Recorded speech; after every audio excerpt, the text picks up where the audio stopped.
Hasta Brata. Berlatar belakang sejarah Kesultanan Mataram, menggetarkan, mendebarkan, menggelorakan semangat, cinta, dan perjuangan umat manusia yang ingin menyibak misteri kehidupan ini. Cerita ini ditulis dan diolah oleh Bu Nergis Muriono, pengarah cerita dan naskah Agung Bahrodi, ilustrasi musik Haris Sabar, teknik dan montase Jenny Mumu, dengan sutradara Ferry Fadli. Kali ini mengetengahkan episode ke-16 dengan judul Pahlawan Kecil.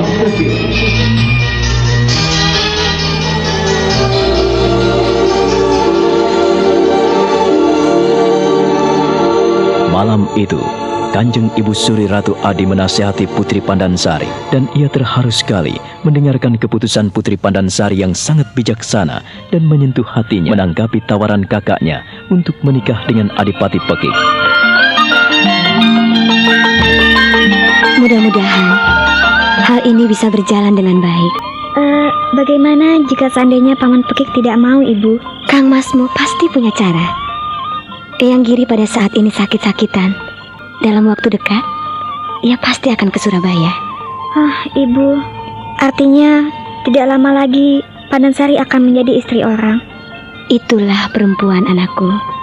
Cepat atau lambat, kita akan dipersunting oleh laki-laki. Tapi kau tidak perlu berkecil hati. Menjadi istri adalah sesuatu yang paling mulia, karena kita akan melihat banyak hal di dalamnya. Kau bisa membedakan mana yang baik dan mana yang buruk lebih luas lagi. Jangan khawatir, anakku. Ibu selalu ada di belakangmu. Dan nanti kau akan mendapatkan jati diri bagaimana hakikat keberadaanmu sebagai perempuan. Tapi, apakah Pandansari siap, Kanjeng Ibu? Pandansari kadang-kadang takut untuk mengetahui masalah-masalah seperti itu. Sebab Pandansari belum siap, Ibu. Anakku, siap atau tidak, perjalanan manusia akan sampai pada titik-titiknya. Seperti kau melihat gunung di seberang sana. Apabila kau ingin ke sana, tentu kau harus berjalan menuju ke sana. Jangan hanya duduk berdiam diri, hanya memandang dari kejauhan. Kalau kau hanya memandang dari kejauhan, mana bisa kau sampai di puncaknya? Terima kasih, Kanjeng Ibu. Pandansari akan memahami dan mencoba menjalankan amanat, Kanjeng Ibu. Siapapun orangnya yang akan menjadi suamimu, pasti akan memperhatikanmu dengan baik.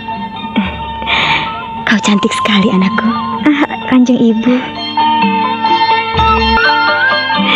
Ya, siapapun akan mengakuimu. Kau benar-benar cantik. Kau baik dan mengerti hakikat diri. Apakah Kanjeng Ibu tidak sekedar menghibur? Anakku, kau cantik lahir batin. Pandansari takut jika Kanjeng Ibu hanya menghibur. Sebab orang tua biasanya memuji anaknya sendiri. Ya, walaupun anaknya jelek, pasti ia puja-puja baik, cakap, dan paling sempurna. Tapi anakku tahu, ibumu memuji dengan ketulusan hati. Pandansari belum begitu mengenal laki-laki. Ibu yakin kau akan mendapatkan lelaki yang baik. Ibu tahu siapa yang ditunjuk Kang Masmu. Apalagi Adipati Pekik putra Eyang Giri itu cukup baik, dan ia memiliki kedudukan tinggi di Surabaya. Bagasgoro, bagaimana ini? Apanya Kanjeng Pangeran? Kanjeng Adipati tahu apa yang telah hamba lakukan. Semua demi Kanjeng Adipati. Kanjeng Romo telah mengetahui sepak terjangku, Bagasgoro. Aku ingin tahu siapa sebetulnya orang yang ada di balik semua ini. Aku percaya ada orang-orangku yang membocorkan rahasiaku. Kalau tidak, mana mungkin ada yang mengetahui rencanaku? Maksud Kanjeng Pangeran, apakah hamba harus mengubek dan mencari siapa pengkhianat-pengkhianat itu? Bagus, pandanganmu cukup tajam dan pendengaranmu cukup baik, Bagasgoro. Aku memang ingin kau mencari orang-orang yang berkhianat padaku. Siapa orang yang berkhianat pada Pekik, sehingga apapun yang aku lakukan di sini mendapat perhatian khusus dari Kanjeng Romo. Aku sungguh tidak mengerti. Kanjeng Pangeran, hamba hanya berpesan supaya Kanjeng Pangeran lebih berhati-hati. Lebih-lebih Kanjeng Pangeran tahu Eyang Giri mengetahui semua jalannya pertempuran di Gresik. Hingga kota Gresik menjadi hancur lebur rata dengan tanah. Semua sampai di telinga Eyang Giri. Untuk itulah, hentikan mulut lancang itu.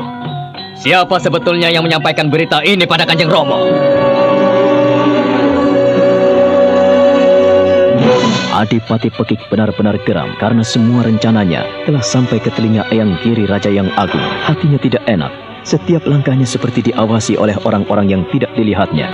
Pada saat itu pula, Bagaskoro menyebarkan orang-orangnya untuk mencari tahu siapa yang mengkhianati junjungannya.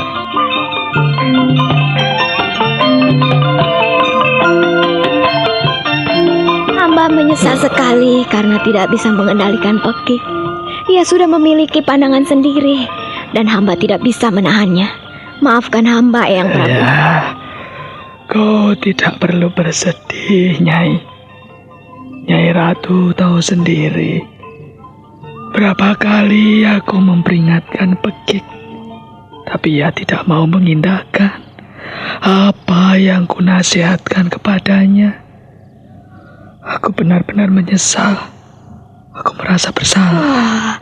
Hambalah yang bersalah, Kanjeng Sinuwun. Kanjeng Sinuwun telah mengerti bagaimana hamba telah berusaha mendidiknya dari kecil. Hamba yang momong hingga ia menjadi pemuda perkasa. Ya, aku benar-benar tidak tahu mengapa aku melahirkan putra pengecut. Mana bisa berlaku ungkapan kacang mosok ninggal lanjarane. Apakah bibitku sudah hancur, Nyai? Hah? Nyai Ratu tahu bagaimana keadaanku saat ini. Aku telah payah, dan aku tidak punya anak laki-laki yang bisa kuandalkan selain Pekik putramu. Setelah ia ku beri kekuasaan utama di Sedekari dan untuk menguasai seluruh wilayah Surabaya ini, mengapa ia sewenang-wenang? Kenapa? Kenapa, Nyai Ratu? Aku masih hidup saja, ya sudah begitu. Apalagi kalau aku telah mati. Kanjeng Sinuwun, hamba berjanji untuk senantiasa mengendalikan putra hamba. Ampunkan hamba jikalau Pekik terlanjur menjadi seorang pengecut. Tapi bagaimanapun juga, si pengecutnya Pekik, ya putra kita. Kita adalah benih yang baik. Setidak-tidaknya hamba sedikit berharap bahwa kebajikan dan kebijakan Kanjeng Sinuwun sedikit pun menurun kepadanya. Nyai Ratu, sebelum aku mati, catat ini baik-baik. Aku tidak ingin antara Mataram dan Surabaya terjadi perselisihan lagi. Lebih-lebih sampai bertarung dan bertempur seperti di Gresik, hingga Gresik rata dengan tanah. Ampunkan hamba, Kanjeng Sinuwun, karena hamba tidak bisa menahan nafsu putra hamba yang ingin menggebuk orang-orang Mataram. Putra hamba tidak bisa mengendalikan diri karena merasa diejek dan dihina. Apabila ia mau mendengarkan kita, apakah mungkin ia bertindak sebodoh itu? Aku tak percaya. Aku tidak percaya.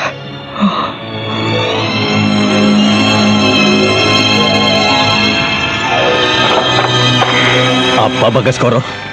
Kau bilang ibuku sendiri yang menyampaikan masalah ini pada Kanjeng Romo? Kanjeng ibu yang bilang pada Kanjeng Romo?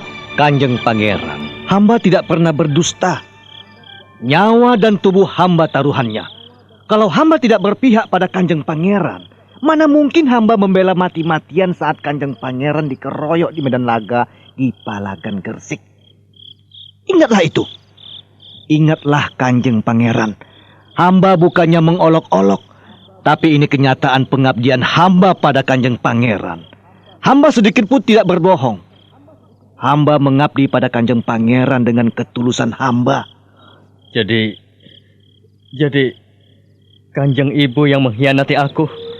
Oh, Kanjeng Ibu. Kanjeng Pangeran, bayangkan dan pikirkan dengan baik. hanya Kanjeng Ratu. Hanya Kanjeng Ratu yang dekat dan bisa menemani Kanjeng Susuhunan. Tetapi kalau Kanjeng Pangeran punya pemikiran lain, hamba serahkan sepenuhnya. Moso Borong Purbo Waseso ke tangan Kanjeng Pangeran. Bagasgoro, bagaimana untuk mengatasi masalah ini? Kanjeng Ibu, hamba tidak pernah bicara tanpa bukti. Masakan Kanjeng Ibu tega padaku, Bagasgoro? Kanjeng Pangeran, Kanjeng Susuhunan seorang yang tidak pernah berhenti berjalan dengan hati, pikiran, dan perasaannya. Sudah wajar jikalau beliau selalu menanyakan kebijakan Kanjeng Pangeran setelah memberikan kekuasaan sepenuhnya atas Surabaya. Tapi mengapa harus Kanjeng Ibu? Adipati Pekik sedih sekali. Ia tidak tahu jika ibunya sendiri yang mengkhianatinya. Ia mencoba mengerti, namun dadanya membuncah dan darahnya seperti mendidih. Bagasgoro, bagaimana untuk mengatasi semua ini? Aku sungguh tidak percaya mendengarkan laporanmu. Semuanya tergantung pada Kanjeng Pangeran. Kalau Kanjeng Pangeran ingin melakukan sesuatu, saya hanya tuturi. Kanjeng Pangeran berhak melakukan apa saja. Tetapi hamba sekedar mengingatkan, mereka adalah orang-orang terdekat. Mereka adalah yang mengadakan Kanjeng Pangeran. Lalu menurutmu bagaimana, Bagasgoro? Apa yang harus aku lakukan? Kanjeng Pangeran, karena semua pendapat Eyang Giri selama ini benar, dan apa yang hamba saksikan sendiri, nampaknya kita melakukan kesalahan. Bagaimana seandainya kita sedikit memperbaiki diri? Maksudmu? Tentu saja kita perlu mendengarkan nasihat mereka, baik Kanjeng Sunan maupun Kanjeng Ibu Permaisuri. Hamba khawatir apabila mereka mengutuk segala pekerjaan Kanjeng Pangeran. Yang aku sesalkan, kenapa Kanjeng Ibu memberitahukan apa yang kulakukan pada Kanjeng Romo? Bukankah aku sudah berpesan supaya Ibu menjaga rahasia ini sebaik-baiknya? Kenapa malah dibuka dengan Kanjeng Romo? Tega sekali Kanjeng Ibu. Kanjeng Pangeran, Kanjeng Permaisuri bukannya tega atau bagaimana? Hamba rasa bukan masalah itu. Tetapi justru Kanjeng Ibu Permaisuri sangat mengasihi Kanjeng Pangeran, dan ia khawatir akan keselamatan Kanjeng Pangeran. Bayangkan saja, bagaimana seorang ibu memikirkan anak yang disayangi dan dikasihinya bertempur dalam medan laga.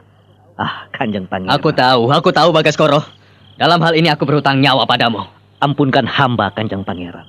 Bukan maksud hamba untuk mengungkapkan kembali apa yang telah hamba lakukan terhadap Kanjeng Pangeran. Bukan.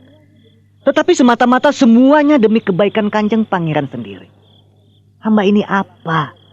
Hamba ini hanyalah pelayan Kanjeng Pangeran. Ya, ibarat hamba ini sebuah perisai. Hamba bersedia melindungi apa saja yang menimpa Kanjeng Pangeran. Dan hamba mengorbankan nyawa hamba untuk junjungan hamba. Lalu karena aku berhutang budi padamu, terus kau minta agar aku mengikuti pendapat mereka? Kanjeng Pangeran, hamba tidak memaksa. Hamba hanya usul saran. Itu kalau terpakai. Jika tidak, ya tidak apa-apa. Kanjeng Ibu, sekali lagi hamba mohon Kanjeng Pangeran tidak menyalahkan mereka. Tidak menyalahkan bagaimana, Bagasgoro? Dia itu membuka rahasiaku di depan Kanjeng Romo. Kok aku tidak boleh marah? Tentu saja dia yang salah. Aku memang menyalahkan dia, Bagasgoro. Anakku.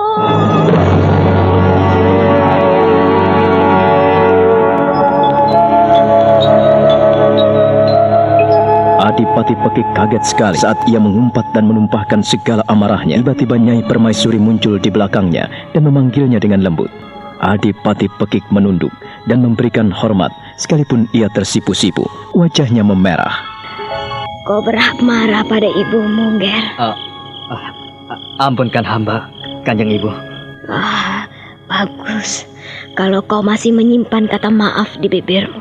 Tapi apa gunanya kau minta maaf apabila kau tidak menepati apa yang kau katakan dan kau inginkan? Kanjeng Ibu, hamba minta maaf karena hamba benar-benar bersalah, Kanjeng Ibu. Jadi yang salah bukan aku. Kanjeng Ibu, ampunkan hamba. Hamba terlalu lancang. Anakku, ku minta kau memikirkan setiap kali apa yang kau ucapkan sebelum jalan pikiranmu kau sampaikan pada orang lain. Kau harus mencernanya dan mengedapkannya benar-benar di dasar hatimu. Kanjeng Ibu, ampunkan hamba. Hamba bersalah, hamba berdosa. Hamba benar-benar lancang, Kanjeng Ibu. Jikalau benar kau merasa bersalah dan merasa lancang, peganglah teguh itu dan jangan memberontak lagi. Ampunkan hamba, Kanjeng Ibu. Ibu juga minta maaf karena ibumu terpaksa menyampaikan tindakanmu kepada Ayam. Ramamu prihatin sekali dan ibumu tidak bisa menegurmu secara langsung. Kau tidak akan pernah menang melawan orang-orang Mataram. Lihatlah, mereka lebih lihai, lebih mapan dan sigap dalam olah keprajuritan. Kau, ibumu, malu sekali saat kau lari pontang-panting meninggalkan medan laga. Sikap apakah itu, anakku? Kanjeng Ibu, ampunkan hamba. Sungguh, hamba mohon ampun. Ibu tidak suka punya anak pengecut. Karena kau pengecut itulah sehingga ibu menyampaikan masalah ini pada Kanjeng Ramamu. Kalau kau berani menghadapi orang-orang Mataram dan pemimpin peperangan tanpa mundur, maka ibumu tidak akan pernah menyampaikan masalah ini pada Kanjeng Ramamu. Anakku, lakukanlah yang baik. Aku ingin kau mendengarkan nasihat Kanjeng Ramamu dan nasihat ibumu. Ibu tidak bisa membiarkan anak ibu salah kaprah. Betapa besar dosaku apabila membiarkan orang yang kukasihi melakukan kesalahan yang besar. Kau paham itu, anakku? Hamba, Kanjeng Ibu. Nah, bagaimana hasilmu setelah memberitakan perginya Penembahan Kerapiak? Kanjeng Ibu, hamba benar-benar merasa bersalah. Hamba benar-benar merasa berdosa karena masalah ini. Sebab hambalah yang memicu kerusuhan. Tapi Kanjeng Ibu, hamba bermaksud baik. Hamba bermaksud... Cukup. Sudahlah. Apa yang sudah terjadi tak bisa disesali. Kau harus lebih hati-hati. Kanjeng Ramamu sedih sekali. Dan kami semua berduka dengan kesalahan yang kau lakukan ini. Bagaimana orang-orang Mataram menanggung beban seperti ini? Oh, Kanjeng Ibu. Kanjeng Ibu, ampunkan hamba, Kanjeng Ibu.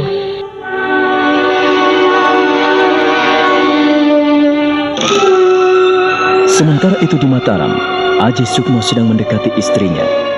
Roro Sunti hanya duduk termangu saat suaminya duduk di sebelahnya. Sunti, beberapa hari terakhir kulihat kau sedih sekali. Apakah kau tidak menyetujui dengan rencana kakakmu? Kakang, apalah artinya aku ini? Mana mungkin aku tidak senang dengan apa yang ingin kakang lakukan. Tapi kurasa kakang juga mengerti apa yang ada dalam hatiku. Beban yang menindih dalam batinku. Sunti, aku berusaha untuk membuatmu senang. Tapi bila tak berkenan di hatimu, aku minta maaf. Sungguh, aku tidak bermaksud melukai hatimu. Aku ingin meluruskan semua persoalan keluarga kita. Ayah dan ibuku bercerai-berai. Kita selalu mendapat tekanan batin. Aku sebetulnya ingin memanggil ayahmu. Apa, kakak? Kau memanggil ayah? Ya. Kau tega sekali padaku, kakak. Tunggu dulu. Jangan marah dan dengarkan baik-baik apa yang ingin kusampaikan kepadamu. Tapi kalau kakang memanggil ayah, artinya kita bisa celaka, kakang. Roro Sunti, kita sebagai anak-anaknya wajib menghormati orang tua. Sekalipun ayahmu tidak menyetujui hubungan kita dan telah merusak hidupmu, aku masih berusaha memaafkannya. Kau tahu itu? Sejelek apapun perangai orang tua, ia tetap yang mengadakan kita. Ia wakil Tuhan yang ada di dunia ini. Jadi kita pantas untuk menghargainya. Kakak. Nah, kalau ayahmu tidak suka atau tidak mau menerima undanganku, artinya aku tidak salah. Aku tidak salah apabila kau punya wali lain. Kakang, indah sekali hatimu. Terima kasih, kakang. Ya, aku mengutus Doran untuk menemui ayahmu. Ayahmu tidak mau, dan aku tidak salah apabila menunjuk seseorang untuk menjadi walimu. Kau keberatan? Oh, Kakang Sukmo. Aku berterima kasih sekali, kakang. Kakang. Sudahlah, kau jangan menangis. Kakang, kau selalu berbuat baik kepadaku. Kau selalu memikirkan aku tanpa memikirkan dirimu sendiri. Kakang, bagaimana aku dapat membalas budi baikmu? Sunti, kau istriku. Bagaimana kau masih bicara tentang budi baik dan balas budi? Dengan momong Joko Lolo, dengan meladeniku setiap hari. Bukankah itu tindakan yang mulia dan sangat baik? Aku tidak bisa melakukan apa yang kau lakukan, Roro Sunti.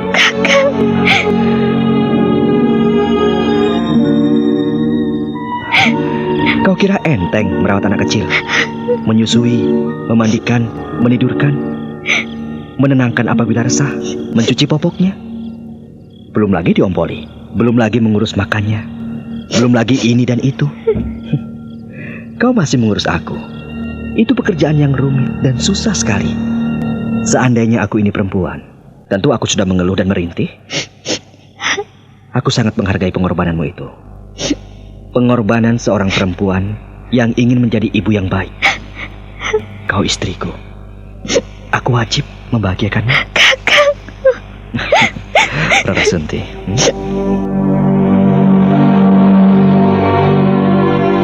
Bagaimanapun juga, Roro Sunti kini terisak di dada suaminya. Hatinya terharu dan teriris sekali atas kebaikan dan ketulusan Aji Sukmo yang sangat mencintai dan mengasihinya. Tiada terkira aku ucapkan puji syukur kehadirat Yang Maha Kuasa. Aku mempunyai suami yang baik dan mengutamakan keperluanku. Kakang, dengan apa aku membalas kebaikanmu? Nah, kau kembali memikirkan kebaikanku. Kau ingin membalas budi baik suamimu. Sudah kukatakan, dengan melakukan apa yang harus kau jalankan setiap hari, itu pun aku sudah bersyukur. Dan itulah yang aku kerjakan, istriku. Kau percaya bagaimana aku melakukan semua ini dengan ketulusan hatiku? Kakang, mati dan hidupku kuserahkan padamu. Aku akan mengabdi kepadamu selama-lamanya.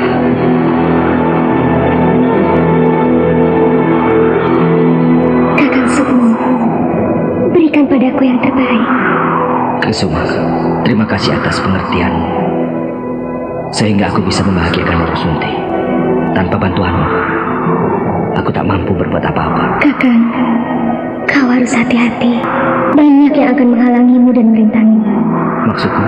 Mula-mula, kau berjalan tidak seperti apa yang kau inginkan. Sejak kau berkenalan dengan Roro Sunti, bukankah kau menghadapi masalah dengan ayahnya?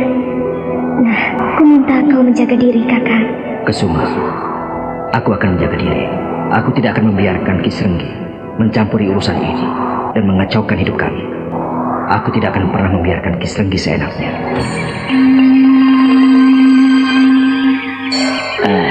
Kalongging, Iya, Kang. tolong kau pegang pisau ini baik-baik. Maksud Kakang untuk apa, Kang? Aku punya cara sendiri untuk mendekati orang-orang yang telah menghancurkan hidupku. Aku akan menghadapi mereka dengan caraku sendiri. Lalu untuk apa pisau itu, Kang? Aku tidak mengerti maksudmu. Katakanlah, Kang. Tolong kau goreskan pisau ini di wajahku. Buatlah agar wajahku tidak dikenali oleh siapapun, ngerti? Kakang, mengapa kau inginkan seperti itu, Kang? Itu perbuatan gila. Yang penting sekarang lakukan apa yang kuminta, Kalongking. Yang rusak toh wajahku sendiri. Biarlah semua orang tidak mengenaliku. Aku sudah bertekad untuk berdiam diri di sini tanpa mau diganggu oleh siapapun. Tapi Kakang, masakan aku harus melukai wajahmu, Kang? Kau ini bagaimana? Aku tidak tega mencederaimu. Kau sakit dan pontang-panting pun aku rawat sebaik-baiknya. Aduh, Kang, bagaimana mungkin setelah sembuh justru aku melukai sendiri? Tidak, Kang. Tidak, aku tidak mau. Aku tidak sanggup melakukannya, Kang. Kalau kau tidak mau, ya sudah. Baik. Aku tidak akan minta tolong padamu, Kalongking. Kakang, dengarkanlah aku, Kang. Aku ingin bertanya, mengapa Kakang akan melukai wajah Kakang sendiri? Kakang, apakah sudah kau pikir masak-masak, Kang? Kalongking, sudah kepalang tanggung. Aku sudah sakit hati dan aku ingin membalas dendam dengan orang-orang yang suka melukai hatiku. Satu-satunya jalan supaya mereka tidak mengenaliku, aku ingin merusak wajahku, Kalongking. Kakang, kau ini benar-benar keterlaluan. Aku tidak setuju dengan tindakanmu itu. Nanti kalau kau sakit, kau akan repot, Kang. Kalongking, Kalau kau tidak mau membantuku, ya sudah, diamlah. Minggirlah. Apabila kau tidak mau membantuku, minggir. Bukannya aku tidak membantu, Kang. Bukan. Minggir. Kakang dengar dulu, Kang. Tindakan seperti ini sungguh nekat dan aku tidak mau melakukannya. Aku tidak sanggup, Kang. Kakang. Sudahlah. Minggir. Jika kau tidak mau membantuku, biarlah pisau ini yang bicara.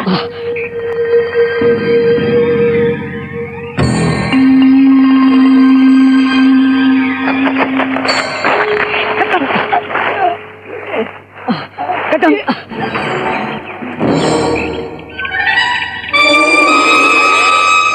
Ki Srenggi perlahan-lahan menjamah pisau tajam kecil.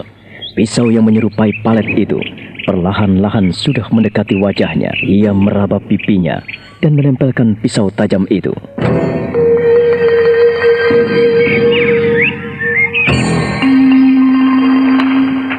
Kakang.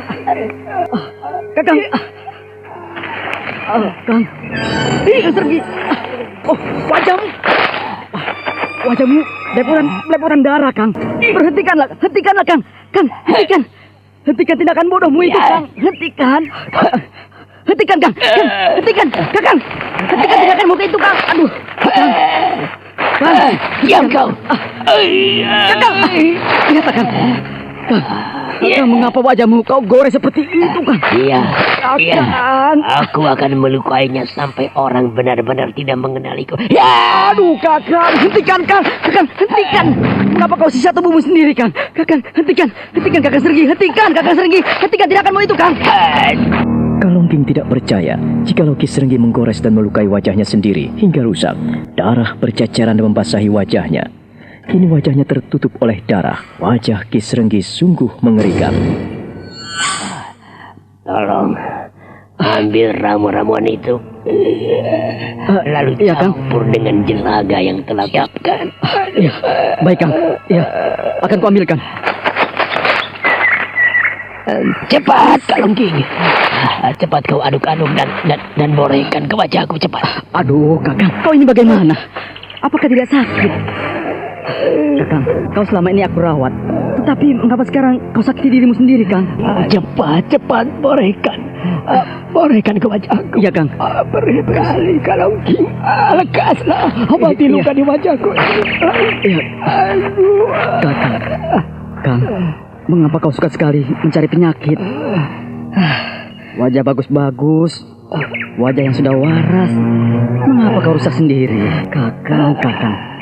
Sekarang setelah rusak, kau ingin aku mengobatinya. Apa maumu, Kang? Apa maumu? Kalongging, kalau kau sudah tidak mau menolongku, ya sudah, diam. Masalahnya tidak seperti itu, Kang. Mengapa? Mengapa kau merusak wajahmu sendiri, Kang?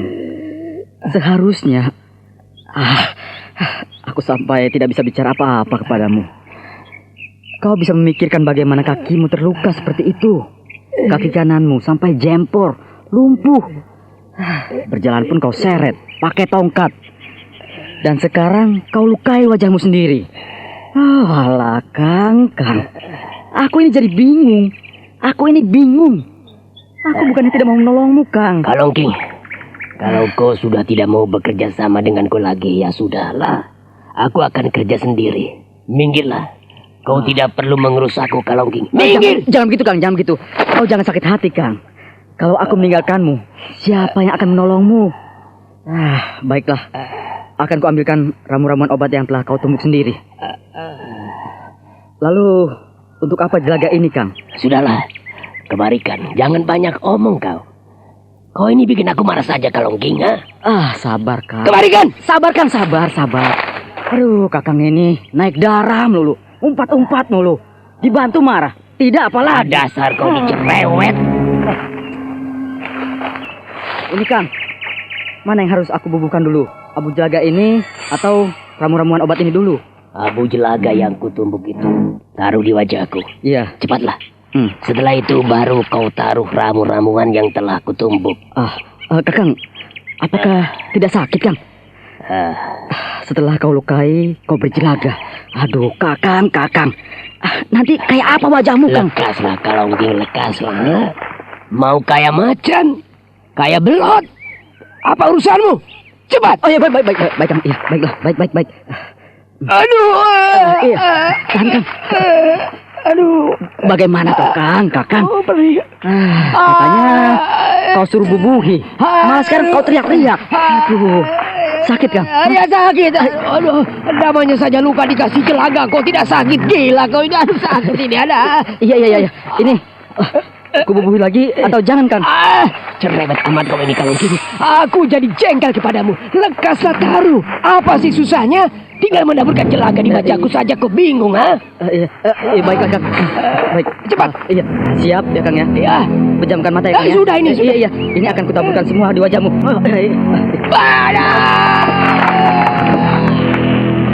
Setelah Kalongking menaburkan jelaga ke wajah Kisrenggi yang penuh dengan luka itu, Kisrenggi meronta-ronta, berteriak-teriak tak karuan karena menahan sakit yang luar biasa. Kalongking sebetulnya tidak tega, tetapi ia nekat mengikuti permintaan Kisrenggi. Tahanlah, Kang. Tahanlah. Kau menyuruhku membubuhinya, tetapi kau sendiri tidak bisa menahan sakit. Jangan merintih, Kakang. Jangan Kau merintih. sendiri yang ingin sakit ini. Aku hanya melakukan perintahmu. Jangan merintih, Kang. Jangan merintih. Bagaimana kau ini, ha? Lambung sakit kau tidak boleh merintih. Jangan cerewet kau. Aduh, sudah belum ini? Sedikit lagi, Kang. Sedikit lagi. Kau ini, Tahanlah, Kakang. Iya, aduh, pedih. Sudah. Semua sudah kububuhi dengan abu jelaga ini. Sekarang, apa yang kau inginkan? Terus terang, Kakang. Aku sebetulnya khawatir. Seluruh wajahmu kau gores seperti itu.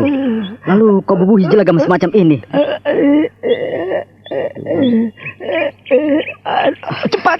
Apakah nanti tidak bisa semakin parah? Jadi apa wajahmu nanti, Kang? Semua itu urusanku, Kalongking. Kau tidak perlu cemas dan kau tidak perlu khawatir akan diriku. Sudah. Cepat bubuhi itu obat-obatan yang telah kuramu dan kutumbuk. Cepat, Kalongking, cepat. Kakang, kau ini bagaimana? Sehabis kau kotori, lalu mau kau bubuhi obat? Allah, cepat. Kau ini banyak omong kalau diajak bekerja, lekas. Bukan, kalau di depan ada cermin, aku tidak akan menyuruhmu, Kalongking. Kau ini cerewet saja. Aku yang merasakan sakit dan perih, tapi kau cerewet dan banyak omong. Iya, baiklah, Kakang. Kau ini teriak-teriak dan marah-marah melulu. Aku sudah melakukan apa yang kau inginkan. Siap. Pejamkan mata, Kang. Aku akan bubuhkan borehan ini ke wajahmu. Pejamkan matamu, Kakang. Iya, ngomong saja, Kang. Aduh, cepat kalau Iya. Ini sudah cepat, Kang. Ini namanya luka. Kan baru dikasih ramuan seperti ini. Ya terus terang saja jadi sakit. Yang membuat sakit justru kotoran-kotoran itu tadi. Kan kau sendiri yang menginginkannya. Sekarang teriak-teriak mengaluh. Setan kau. Cepat, ayo. Cepat. Aduh. Iya. Kisrenggi benar-benar menahan perih yang tak terkira, pedih dan nyeri merata di tubuhnya. Ia sungguh tak mampu melakukan apa-apa setelah Kalongking membuka borehan obat-obatan yang diborehkan di wajahnya. Wajahnya kini seperti topeng. Kalongking hanya bisa tersenyum-senyum geli dan kasihan melihat ulah sahabat karibnya itu.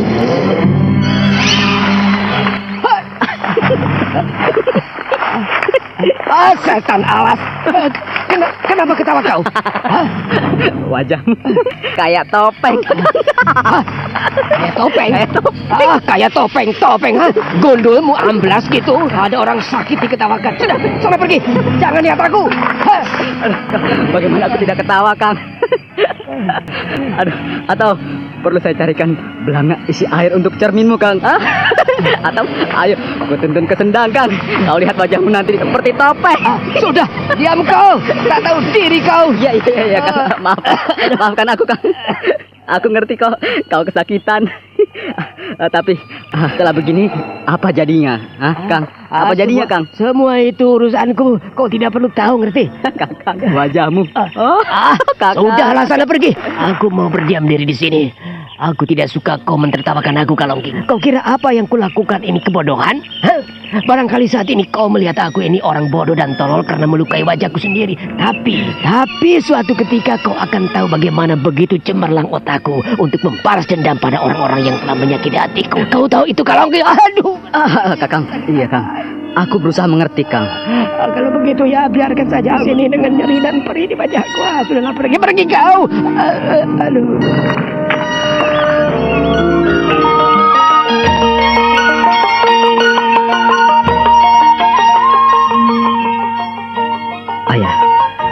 setelah Kisrenggi tidak mau menghadiri perayaan pernikahan kami, lalu siapa yang layak menjadi wali istri saya? Itu bisa diatur, anakku. Ya, barangkali kerabat dalam istana ada yang bersedia menjadi walinya. Tapi ku minta hal ini tidak perlu menjadi persoalanmu. Ayah akan mengaturnya. Terima kasih, Ayah. Yang penting sekarang kau jalankan tugasmu dengan baik dan jangan sampai istrimu kecewa dan terluka. Iya, Ayah. Saya berusaha sebaik-baiknya untuk membahagiakan Roro Sunti. Ayah punya rencana untuk memanggil kerabat istana, memanggil nenek dan kakek, kakek Prada, nenek Prada. Kita panggil semua ke Mataram untuk merayakan pernikahan. Apakah kau setuju, Nger? Saya setuju sekali, Ayah. Saya mendukung gagasan Ayah.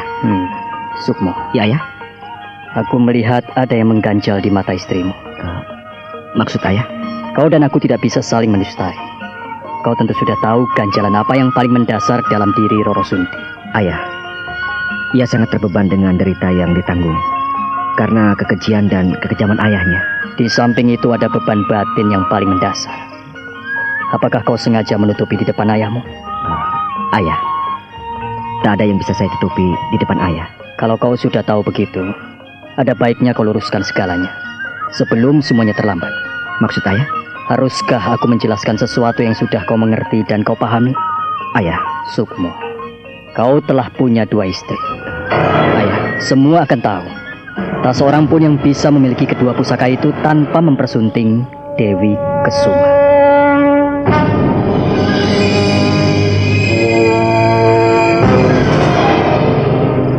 Ayah? Iya. Jadi, sekarang sebelum kau merayakan pernikahanmu dengan Roro Sunti, kau harus mengatur 2 istrimu yang ada di alam berbeda. Roro Sunti, ya Roro Sunti. Kesuma, ya Kesuma. Tapi kulihat nampaknya Kesuma ingin selalu bersama hingga acap kali menyatu dalam tubuh istrimu. Ayah tahu segalanya. Hanya kebetulan, anakku. Sejak kecil ayahmu laku prihatin. Kakekmu juga pernah menginginkan agar aku mendapatkan pusaka Nyai Sampur Jalasuta. Tapi ayahmu buru-buru kawin. Ya, saat usia 15 tahun. Ayahmu menikahi ibumu yang saat itu berusia 12 tahun. Mudah sekali, bukan? Ya, Ayah. Jika kami tidak kawin muda, tentu kami tidak punya anak sebesar kau. Dan dalam usia yang masih muda seperti ini, kau telah menghadiahkan 2 orang cucu. Ayah.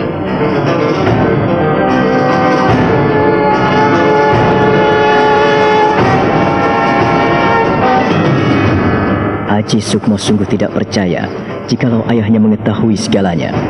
Ternyata sungguh dalam kehidupan batin Kiwari, sampai ia harus merunduk dan sujud di kaki ayahnya. Sudah, itu tidak apa-apa. Adalah kebahagiaan tersendiri yang bisa memperistri Dewi Ji. Ya, semua itu demi kesempurnaan ilmu. Ayah tidak menyalahkanmu. Sebab itu yang telah menjadi tujuan dan cita-citamu sejak kecil. Untuk itulah, ayah membiarkanmu kemana kau pergi. Ayah mengizinkan.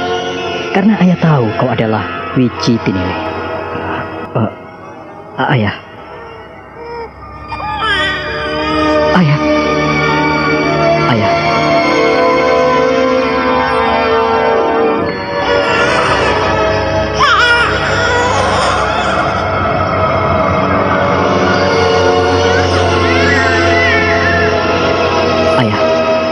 Saya mendengar suara bayi.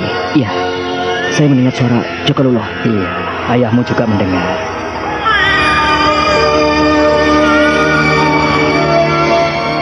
Ayah. Ayah. Iya, itulah cucu-cucuku, anakku.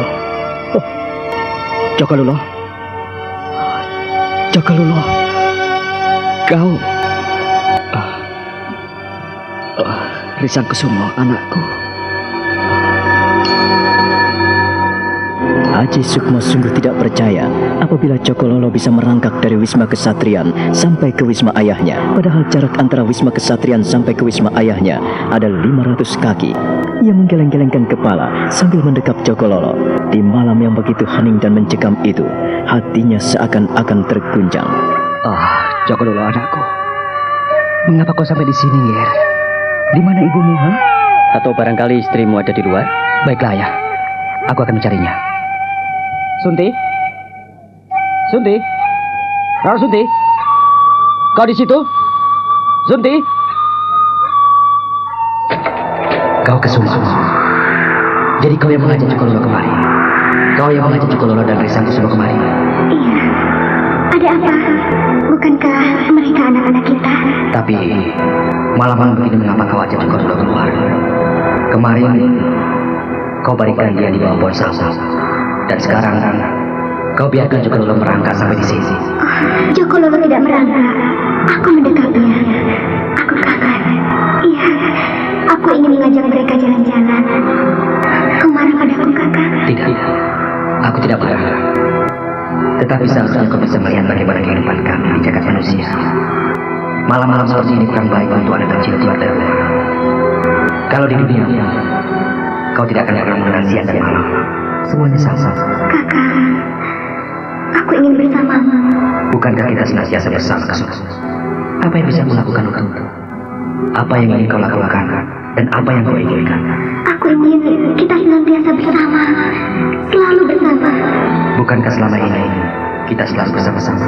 Biarkanlah anak-anak kita menjadi pemersatu.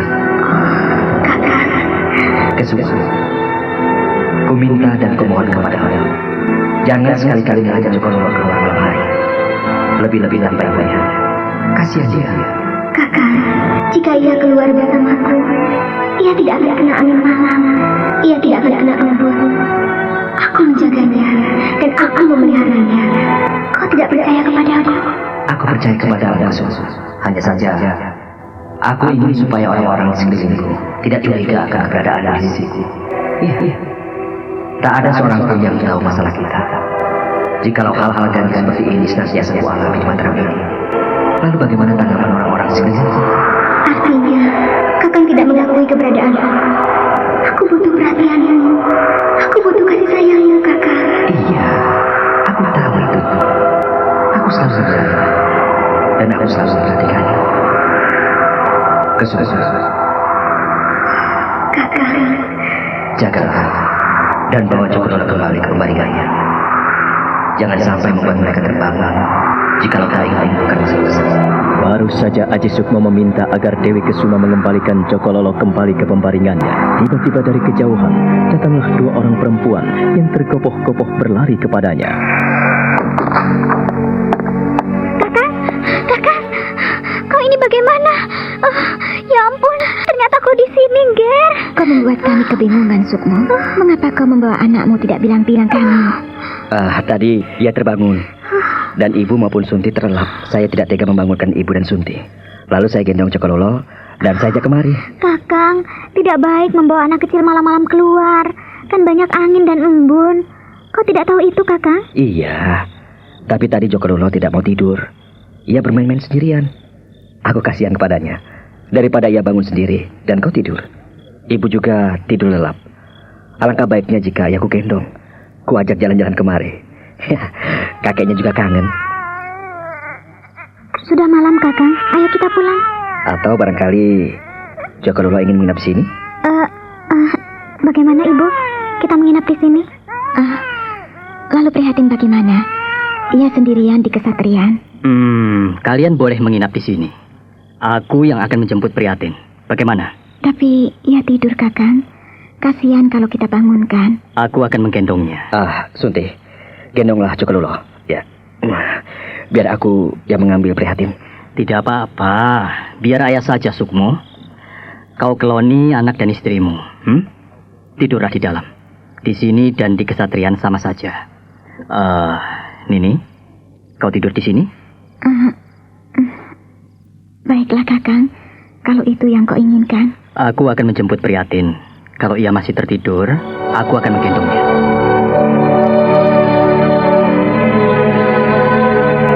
Maka demikianlah, setelah Cokololo merangkak dari Wisma Kesatrian ke Wisma Kiwari, malam itu juga mereka akhirnya ramai-ramai menginap di rumah Kiwari. Pada pagi harinya, di Wisma Istana Praboyaksa dikumpulkan orang-orang utama Mataram. Berkumpul di sana, Eyang Mondoroko, Patih Mangkubumi, Tumenggung Martoloyo, Tumenggung Surotani, Tumenggung Anom Barattigo, Tumenggung Anom Baurekso, Tumenggung Anom Alap-Alap, dan orang-orang utama Mataram lainnya. Tak ketinggalan pula ada di sana Wulan, Pandansari, Doran, dan semua pendekar Mataram lainnya. Berdasarkan laporan Tumenggung Anom Singoranu, Tumenggung Anom Barat Tigo, dan Paman Sosok mengenai suasana di Surabaya, terutama apa yang dilakukan oleh Paman Pekik, maka kita harus memiliki langkah-langkah menyiasatinya.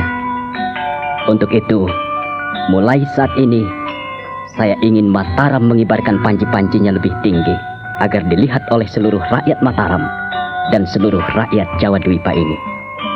Maksud Kanjeng Sinuwun, apakah kita kembali mengibarkan panji-panji dan mengembangkan sayap? Benar, Paman Martoloyo. Saya mohon pada semuanya untuk mengerahkan prajurit-prajurit pilihan, semuanya.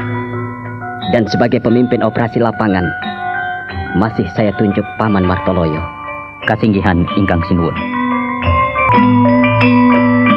Kita mulai dari Jombang, Jortan, Pasuruan, Tuban, Renong, Lumajang, dan di sekeliling Surabaya. Kita tundukkan satu persatu. Untuk ke daerah Pasuruan, saya minta Paman Surotani memimpinnya, dan alap-alap bisa sebagai ujung tombaknya. Kasinggihan Kanjeng Sinuwun. Kau bisa menggebrak Renong dan Lumajang? Amba Kanjeng Sinuwun.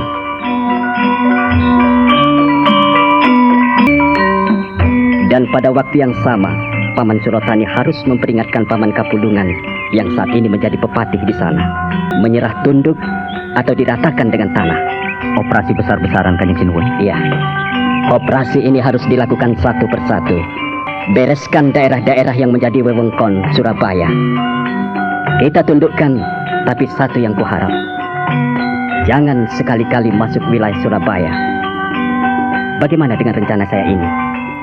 Apakah ada yang tidak setuju? Mendengar pertanyaan Sultan Agung Senopati Ingalogo Ngadurahman, semua yang hadir di Proboyok Sokencono nampak menundukkan kepala. Suasana menjadi hening dan sepi sekali. Pandangan Sultan Agung yang seperti singa lapar itu nampak tajam, memperhatikan satu persatu. Siapapun yang dipandangnya menundukkan kepala dan memberikan hormat, mencium lantai paseban.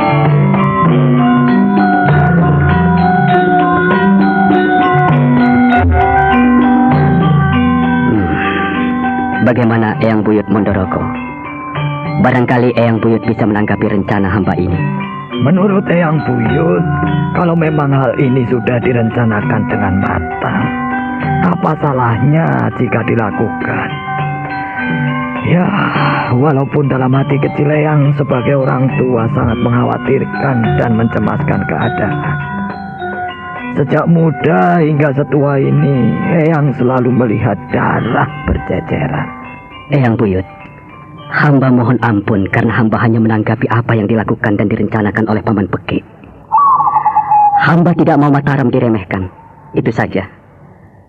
Coba lihat Eyang, apa yang dilakukan oleh Paman Pekik di Gresik.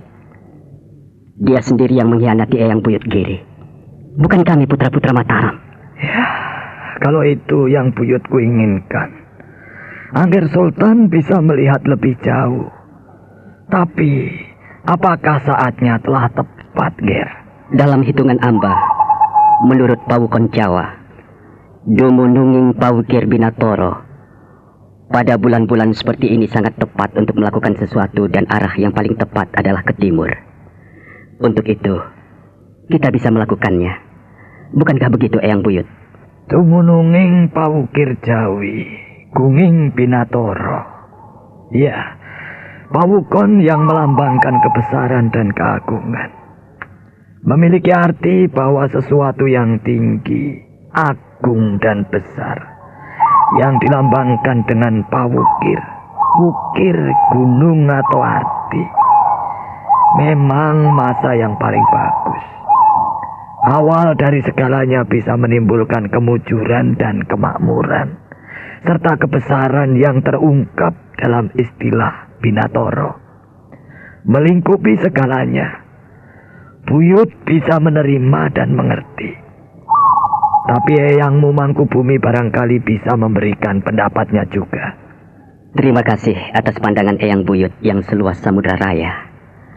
Sekali lagi hamba haturkan terima kasih. Bagaimana menurut Eyang Mangkubumi? Eyang monggo kerso. Eyang membuka tangan Dan kalau Angger Sultan menginginkan ikut campur Eyang, maka dengan senang hati Eyang akan turut mandegani dan turut memimpin pasukan Mataram. Tapi ada baiknya jika gerakan ini kita lakukan dengan rahasia. Itu pendapat Eyang, Angger Sultan.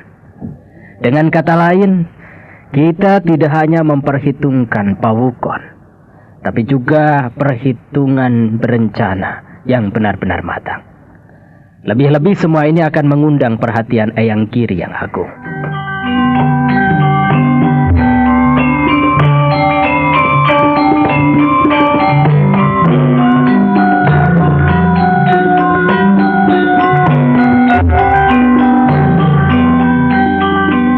Terima kasih, Eyang Mangkubumi. Lalu bagaimana menurut Eyang Surotani? Hamba akan segera memulainya. Dan para tumenggung Anom telah bersedia angkat senjata. Hamba senang karena kita bisa melakukan yang jauh lebih besar. Dan kita akan semakin mantap melangkah. Hamba akan berjalan lebih tegar karena mendapat bantuan dari para tumenggung Anom. Ya, terima kasih atas kesediaan Paman Surotani.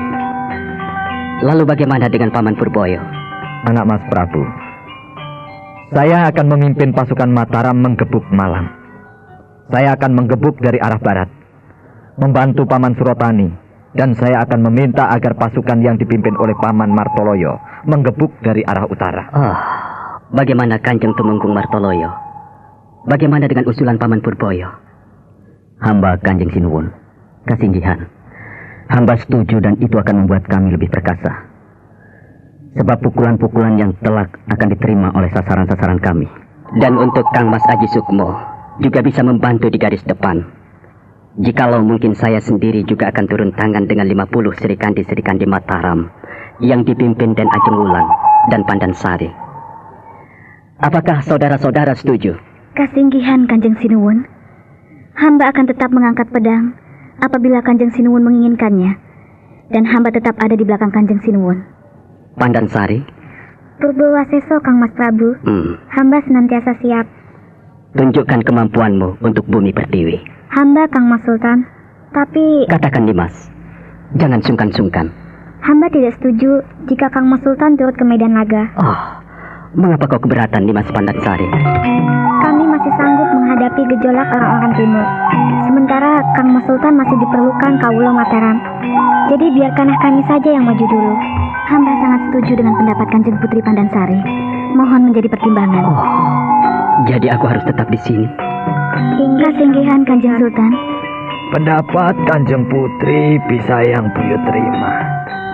Pendapat yang bagus sekali dan penuh wawasan Angger Sultan. Buyut minta Angger Sultan menerimanya. Terima kasih Eyang Buyut. Terima kasih. Bagaimana dengan yang lain? Apakah menyetujui pendapat Serikandi Mataram? Hamba setuju, Kanjeng Sultan. Hamba mendukung. Bagus. Dengan demikian, saya telah tahu bagaimana orang-orangku telah ada di dekatku dan mendukung sepenuhnya semua rencanaku. Baik. Saya harapkan semua bisa memperhatikan peta untuk melaksanakan operasi kita. Saya harapkan supaya semua bisa melihat kemari. Dan ini garis-garis pertahanan kita. Dari gelombang pertama yang dipimpin oleh Paman Martoloyo memotong dari arah utara. Lalu yang dipimpin oleh Eyang Mangkubumi memotong dari arah barat. Disusul oleh Paman Purboyo. Lalu di sebelah tenggara supaya Eyang Surotani melakukan tigasan-tigasan. Dan semua ini kita lakukan dengan rahasia. Setelah itu, kita temui satu persatu raja-raja daerah. Mereka tunduk pada Mataram atau kita gebuk dengan perang. Jadi kita melakukan dua cara. Yang pertama dengan cara halus. Yang kedua, mau tidak mau adalah dengan peperangan.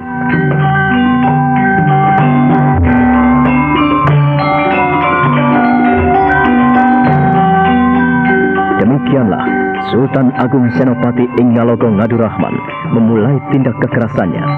Ia sudah tidak sabar lagi untuk melanjutkan amanat Panembahan Krapiak. Pemuda perkasa itu ternyata memiliki sifat yang jauh lebih keras dibandingkan ayahnya. Orang-orang utamanya dikerahkan untuk menuju ke Jawa Timur. Sementara itu, di Jawa Timur, terutama daerah Surabaya, Adipati Pekik masih memperhitungkan kekuatannya. Sehubungan dengan Sunan Giri yang sakit, maka ia mengambil segala-galanya. Bagaskoro, Hamba Kanjeng Pangeran. sekalipun Kanjeng Romo telah mengetahui apa yang kulakukan, namun aku masih berharap bisa menggerakkan orang-orangku. Dan kuminta kau mengutus anak buahmu menemui seluruh raja-raja daerah yang tunduk pada Surabaya. Hamba Kanjeng Sinuwun. Aku melihat anak Mas Sultan menggerakkan orang-orangnya. Mataram nampaknya ingin melebarkan sayapnya ke wilayah kita. Untuk itu, kita harus bersiap dan berjaga-jaga. Jangan sampai kita kedahuluan. Maksud Kanjeng Pangeran, kita harus bersiaga dan... kita akan melakukan peperangan lagi, Kanjeng Pangeran. Tidak, Bagaskoro. Kita hanya berjaga-jaga. Beritahukan kepada mereka bahwa mereka harus mempersiapkan segenap prajurit. Prajurit andalan di kadipaten-kadipaten di wilayah kita. Semuanya. Tuban, Pasuruan, Malang, Selorong, Uger-Uger, Winongan, Jortan, Renong, Lumajang. Semuanya harus tahu sampai di Lasem. Ya, semuanya harus tahu. Perintahkan pada mereka agar mereka menyediakan prajurit-prajurit yang siaga di tempat. Agar setiap saat kuperintahkan, mereka cepat bergerak. Kau mengerti, Bagaskoro? Hamba Kanjeng Pangeran. Jika itu yang Kanjeng Pangeran inginkan, baik. Mulai fajar menyingsing, mereka akan bergerak. Himpunan harus diperlebar, diperluas, diperkuat. Hamba Kanjeng Pangeran. Aku ingin mereka mendengarkan perintahku. Hamba Kanjeng Pangeran. Semua adipati, semua raja daerah di bawah wewenang Surabaya harus segera menghadap. Kumpulkan. Adipati Pekik masih belum puas dengan gebrakan-gebrakannya. Ia begitu jeli dan peka melihat apa yang dilakukan orang-orang Mataram. Dan kini, ia mengumandangkan gejolak hatinya dan menghubungi raja-raja daerah. Aku tidak ingin kita diinjak-injak, Bagaskoro. Kita harus menunjukkan diri bahwa kita mampu memberikan yang terbaik buat Surabaya. Tapi Kanjeng Pangeran, kalau kita melakukan pertempuran lagi dengan Mataram, artinya kita tidak mengindahkan nasihat Eyang Giri. Bagaimana nanti Kanjeng Sinuwun apabila hal ini terjadi? Kanjeng Romo sudah terlalu tua untuk melihat masalah-masalah seperti ini. Insya Allah, aku bisa mengibarkan panji-panji Surabaya untuk menurunkan panji-panji Mataram yang merasa terlalu tinggi. Aku tidak mau diremehkan mereka. Kau paham maksudku, Bagaskoro? Kita ingin memiliki wilayah tersendiri. Kita punya wewenang sendiri.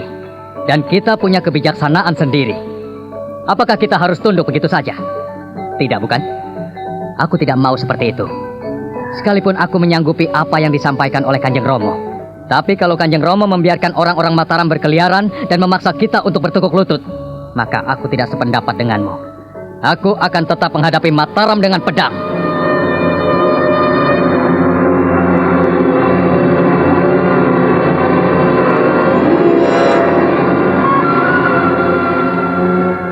Paman Surotani, saya harapkan perjalanan kali ini diikuti oleh banyak pasukan, supaya Paman Pekik tahu kita harus bertindak lebih tegas dan lebih keras lagi.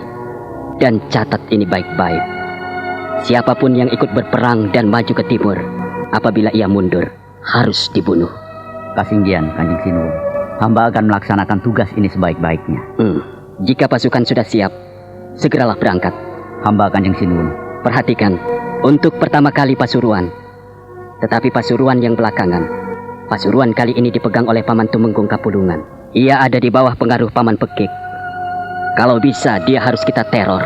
Nah, setelah dari Kapulungan di Pasuruan, bisa dipasang banyak rintangan dan jebakan untuk mengamat-amati Pasuruan. Hamba Kanjeng Sinuwun. Dan Tumenggung Anom Alap-Alap, bisa Paman minta untuk merebut Lumajang dan Renong.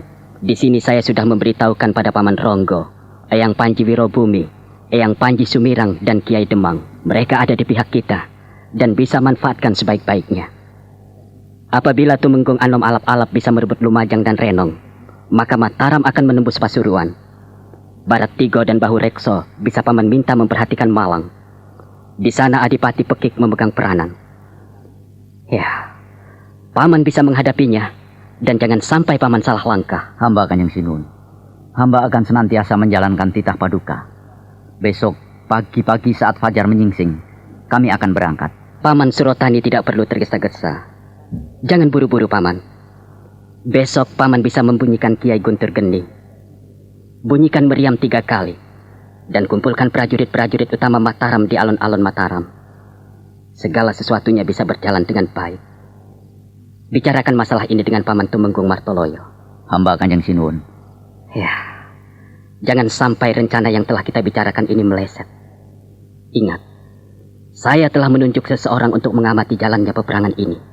Jadi, Kanjeng Sinuwun akan menunjuk juru tulis perang? Iya. Hamba akan melengkapi apa yang telah dilakukan oleh Kanjeng Romo.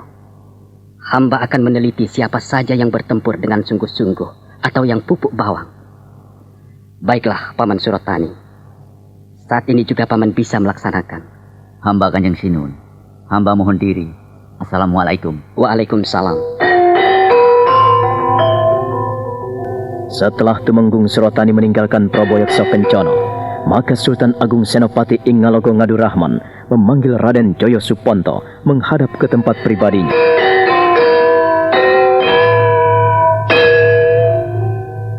Kasinggih Kanjeng Sultan, hamba menghadap. Bagaimana keadaanmu, Joyo Suponto? Hamba Kanjeng Sinuwun, hamba dalam keadaan sehat walafiat. Hamba siap menjalankan titah Kanjeng Sultan. Raden Joyo Suponto, hamba. Dalam waktu dekat ini, Mataram mengibarkan panji-panji perang untuk melebarkan sayap, terutama ke pantai timur. Untuk itu, besok kau kuutus untuk menjadi juru tulis perang. Hamba. Iya. Tugasmu meneliti orang-orang yang ikut bertempur. Siapa saja yang bertempur dengan sungguh-sungguh dan siapa yang mengabaikan perintah, catat baik-baik dan laporkan jalannya peperangan kepadaku. Hanya kau yang kutunjuk. Lidahmu adalah nyawamu. Hamba Kanjeng Sinuwun, hamba bertaruh nyawa menjalankan tugas ini. Darah hamba taruhannya. Hamba siap menjalankan titah Kanjeng Sinuwun. Terima kasih atas kesediaanmu. Mulai sekarang kau bisa berangkat dahulu menuju ke Pasuruan. Hamba Kanjeng Sinuwun, hamba mohon diri. Assalamualaikum. Waalaikumsalam.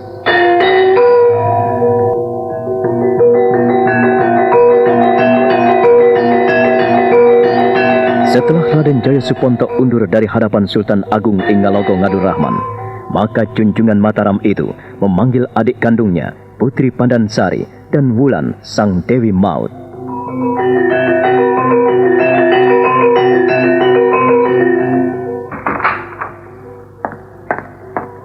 Kanjeng Prabu memanggil hamba? Kanjeng Sinuwun juga memanggil hamba? Benar. Nimas Pandansari dan kau Den Ajeng Wulan. Pandansari. Hamba Kang Mas Prabu. Sebetulnya berat sekali aku melibatkanmu dalam kekeruhan Mataram ini.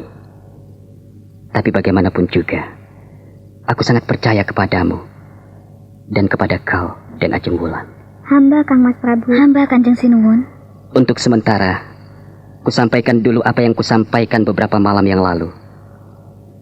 Kali ini dengan berat hati, aku memintamu untuk pergi ke Wirosobo.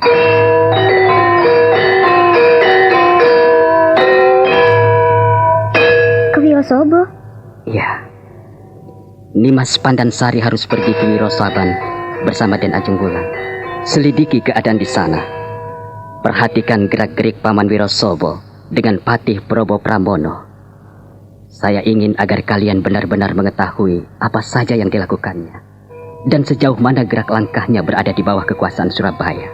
Saya ingin mereka pun mengerti Mataram dan berpaling dari Surabaya. Lalu, kapan kami harus berangkat ke Wirosaban, Kanjeng Sinuwun? Dan Ajeng Wulan, kau bisa berangkat kapan saja. Saya minta kau mendampingi Nimas Pandansari, karena kau lebih banyak mengetahui peta wilayah Belambangan Timur. Dan kau Pandansari tetap sama. Artinya semua ada di tanganmu. Dan Ajeng Wulan, selamat tidaknya Pandansari ada di tanganmu. Aku percaya kepadamu, dan semuanya mempertaruhkan diri untuk tugasmu. Hamba Kanjeng Sinuwun, nyawa hamba sebagai taruhannya. Hamba akan melaksanakan titah paduka. Dan saat ini juga, jika diperkenankan, hamba pun bisa berangkat ke Wirosaban. Tunggu dulu. Nimas Pandansari. Hamba Kang Mas Prabu. Kemarilah mendekat. Hamba Kang Mas Prabu.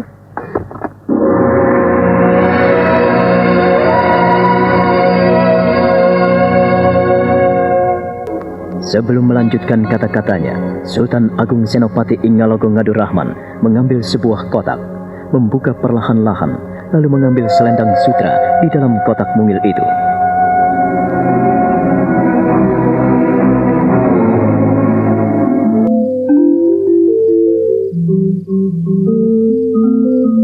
Nimas Pandansari. Hamba Kang Mas Prabu. Sebelum kau pergi ke Wirosaban, bawalah ini. Terimalah ini untuk kau pelihara dan pergunakan sebaik-baiknya. Kang Mas Prabu. Iya. Ini adalah pusaka Dringin. Sampur ini bisa kau manfaatkan sebagai senjata pamungkas apabila kau terdesak. Kang Mas Prabu. Tidak seorang pun yang boleh membawa pusaka ini. Pusaka Nyai Dringin ini milik Kang Mas pribadi yang Kang Mas peroleh dari pengembaraan batin. Terimalah Nimas. Terima kasih Kang Mas Prabu. Putri Pandansari menerima sampur, yaitu sebuah selendang kuning berkelip-kelip gemerlap indah. Pusaka Nyai Dringin adalah selendang milik Raden Mas Rangsang, Sultan Agung Senopati Inggalogo Ngadurahman, yang diberikan oleh Nyai Roro Kidul. Pusaka Nyai Dringin nampak indah berkilau-kilauan dan pantas sekali berada di tangan Putri Pandansari. Nimas Pandansari, pergunakanlah selendang itu. Lilitkan di pinggangmu. Jangan sekali-kali ada orang merampas selendang itu. Hamba Kang Mas Prabu. Jikalau kau tidak menggunakan dan tidak menginginkan pusaka itu, kau harus menghadap Kang Mas dan menyerahkannya sendiri di sini, supaya Kang Mas bisa menyimpan dalam kotak berukir ini. Hamba Kang Mas Prabu. Hamba akan mempergunakannya sebaik mungkin. Hamba tidak akan menyia-nyiakan pemberian Kang Mas Prabu. Kanjeng Sinuwun, perkenankan hamba matur. Silakan Den Ajeng. Nyai Dringin, kalau tidak salah, pusaka itu adalah milik Kanjeng Ratu Mas Nyai Roro Kidul. Kang Mas Prabu, terimalah pusaka Nyai Dringin ini. Selendang sutra ini bisa kau pergunakan apabila dalam keadaan mendesak. Aku senang sekali apabila pusaka itu kau serahkan pada adikmu Nimas Pandansari. Dia akan lebih luas memanfaatkan pusaka itu sebagai tandingan orang-orang yang ingin meruduk Peksu. Terima kasih Kanjeng Ratu Mas. Aku akan menyerahkan pusaka Nyai Dringin ini kepada Nimas Pandansari apabila saatnya tiba. Aku percaya kepadamu, Kang Mas Prabu. Segalanya akan berjalan dengan lancar. Jangan sekali-sekali selendang ini disalahgunakan. Sebab sekali berkelebat, pusaka ini bisa menghancurkan segala-galanya. Apa yang tersambar oleh Nyai Dringin akan hancur berantakan. Bila dibabatkan pada Durjana, ia akan kehilangan kekuatannya. Aku percaya Kanjeng Ratu Mas. Untuk membuktikan, aku ingin mencobanya. Menyingkirlah sebentar.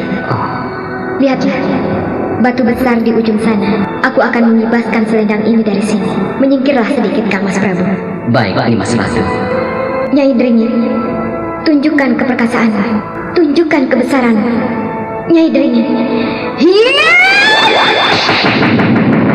Sekali menyabetkan Nyai Dringin, maka batu sebesar bukit itu pun hancur berantakan berkeping-keping menjadi debu. Nyai Roro Kidul kembali menggulung pusaka Nyai Dringin itu. Pusaka selendang yang gemerlapan, lalu menyerahkan pusaka itu pada Sultan Agung Senopati Inggalogo Ngadurahman. Nah, terimalah pusaka ini. Terima kasih Kanjeng Ratu Mas. Aku akan setia pada janjiku dan akan kuberikan pusaka ini pada adikku terkasih.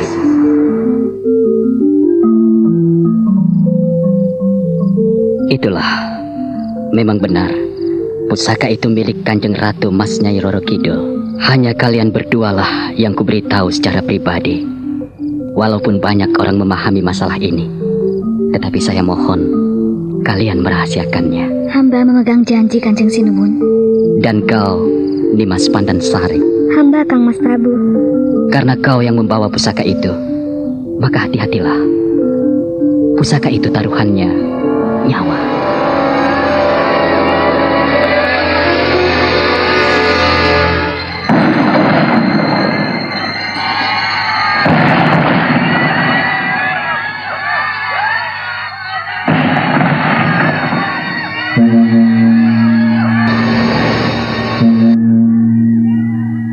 Mataram akan berkibar. Perang akan pecah di mana-mana. Mataram akan jaya. Kanjeng Sultan tidak akan diam. Beliau mengikuti panembahan kerakyat. Terima kasih. Terima kasih. Terima kasih. Kukira cukup. Assalamualaikum warahmatullahi wabarakatuh. Waalaikumsalam warahmatullahi wabarakatuh. Terima kasih. Terima kasih. Saudara-saudara, pada hari ini saudara-saudara berkumpul di sini atas titah Paduka Raja Kanjeng Sinuwun Sultan Agung Senopati Engalogo Ngaturrahman. Apa yang diinginkan beliau bahwa saudara-saudara akan dilibatkan dalam pelebaran sayap Mataram ke wilayah timur. Kami bermaksud menundukkan para adipati yang ada di telatah Pasuruan, Winongan, Lumajang dan Reno, Wirosaban, Kediri, Tambak Boyo, dan yang terakhir Surabaya. Pada hari ini, panji-panji perang Mataram dikibarkan lebih tinggi. Hidup Mataram! Hidup Mataram! Tolong semua! Turun semua! Pasukan akan kami bagi beberapa gelombang. Gelombang pertama akan dipimpin oleh Kanjeng Tumenggung Surotani. Gelombang kedua dipimpin Kanjeng Pangeran Purboyo. Gelombang ketiga akan dipimpin para Tumenggung Anom. Tumenggung Anom Singorano, Tumenggung Anom Baurekso, Tumenggung Anom Alap-Alap, dan para pembesar lainnya. Kanjeng Sinuwun telah mengirimkan utusan ke seluruh wilayah telatah Mataram untuk bersiaga penuh dalam rangka pelebaran sayap ini. Mulai hari ini pula, saudara-saudara mendapat tugas resmi untuk angkat senjata. Hidup Mataram! Hidup Mataram! Perlu saudara-saudara ketahui, siapa yang tidak bersungguh-sungguh dalam pertempuran, nyawa sebagai taruhannya. Lebih baik mati di medan pertempuran daripada kembali ke istana menjadi pengkhianat negara. Tapi siapa yang berjasa bagi negara, ia akan dianugerahi adi negara. Ingat, apa yang kita lakukan mendapat pengawasan penuh dari Eyang Mondoroko, Kanjeng Pangeran Mangkubumi, dan seluruh sentono dalam istana Mataram. Putih hitam saudara-saudara juga putih hitam saya di hadapan pemerintah Mataram. Nyawa saya sebagai taruhannya, dan saya sebagai penanggung jawab perang besar ini. Saudara-saudara mengerti? Hidup Mataram! Hidup Mataram! Hidup Mataram! Hidup Mataram! Hidup Mataram! Nah, untuk itu pemberangkatan bisa segera dilaksanakan.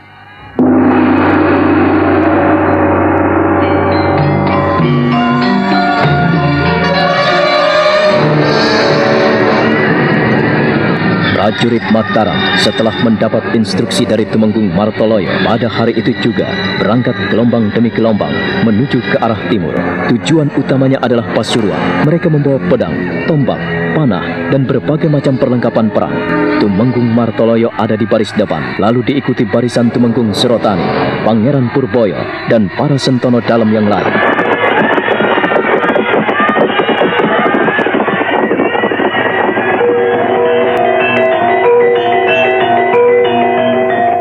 Angger Prabu, aku terharu menyaksikan semangat putra-putra Mataram. Tapi kita tidak boleh melepaskan begitu saja. Eyang tidak tahu mengapa darah Eyang Buyut berdesir. Eyang Buyut, pertempuran artinya pertumpahan darah. Barangkali itulah yang Eyang Buyut maksudkan. Hamba sadar sesadar-sadarnya, semua itu demi kebesaran Mataram. Apabila kita tidak memulainya, kapan lagi, Eyang? Cukup mahal Mataram menebus. Pedang dan senjata tajam akan menumpahkan banyak darah. Jawa Timur akan banjir darah. Tumbal peperangan adalah orang utama Mataram. Kanjeng Romo adalah tumbal pertama yang menjadi korban keganasan perang.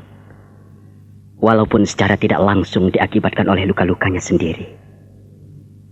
Ya, tetapi karena Kanjeng Romo terkejut dengan peristiwa di Gersik, itulah yang menyebabkan Kanjeng Romo gugur. Saya benar-benar tidak rela, Eyang Buyut. Eyang Buyut tidak bisa mencegah, Ger.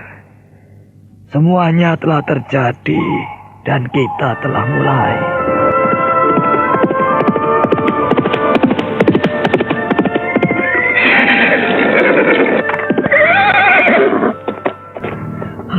Ampunkan hamba, Kanjeng Pangeran. Ampunkan hamba. Ada apa, Paman Kapulungan?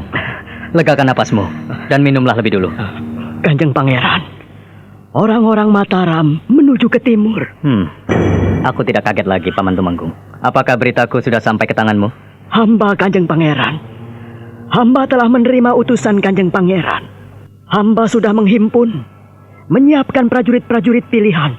Apakah semua kadipaten sudah disiapkan, Kanjeng Pangeran?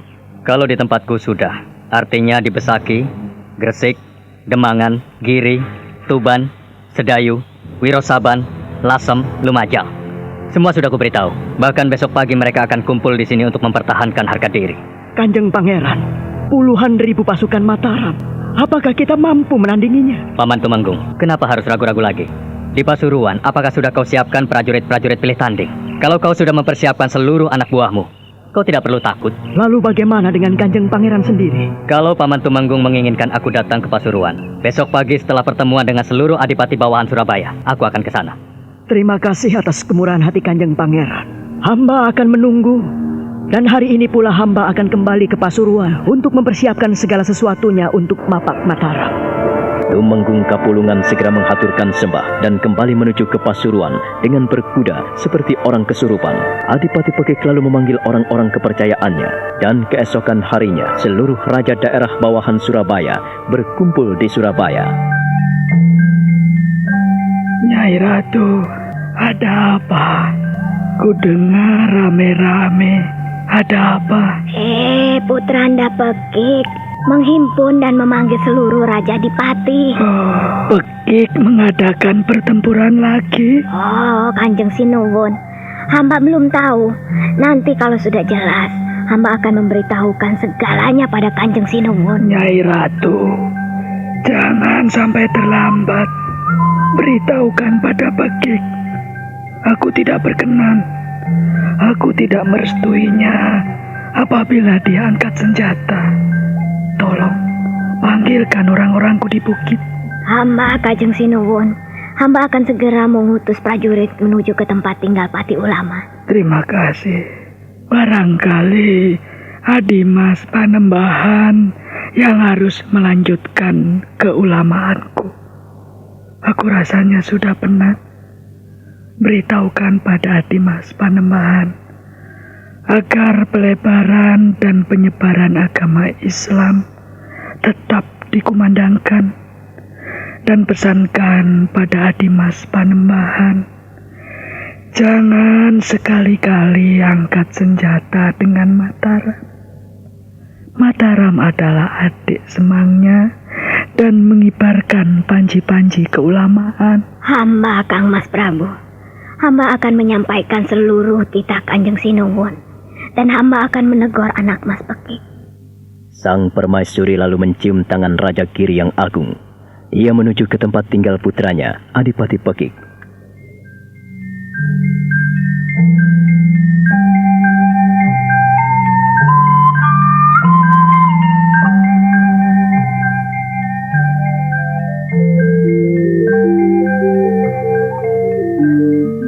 Anakku, Kanjeng Ramamu tidak berkenan apabila kau angkat senjata. Kanjeng Ibu, ampunkan hamba. Sekali lagi hamba mohon ampun. Bukan berarti hamba lancang terhadap nasihat Kanjeng Romo, tapi hamba terpaksa melakukan hal ini. Ketahuilah Kanjeng Ibu, orang-orang Mataram telah menuju ke Jawa Timur. Bukan hamba yang mengibarkan panji-panji perang, tapi Mataram sendiri yang angkat senjata. Ribuan pasukan Mataram menuju kemari. Apakah harus diam dan berlipat tangan, Kanjeng Ibu? Bagaimana menurut pemikiran Kanjeng Ibu? Apa yang harus hamba lakukan apabila tidak mengangkat senjata? Tapi anakku, ketahuilah, Kanjeng Ramamu tidak menginginkan engkau angkat pedang. Kanjeng Ramamu tidak menginginkan anakku berperang. Kau dengar itu, anakku? Tapi Kanjeng Ibu, haruskah hamba melipat tangan sementara orang-orang Mataram menuju kemari dengan pasukan? Mereka menuju kemari dengan pedang terhunus. Apakah hamba harus berdiam diri? Apakah harus membiarkan Surabaya dibakar habis dan diratakan dengan tanah? Anakku, ibu tidak tahu. Ibu hanya menyampaikan amanat Kanjeng Ramamu. Ibu tidak ingin rakyat biasa yang tidak mengetahui apa-apa bermandikan darah.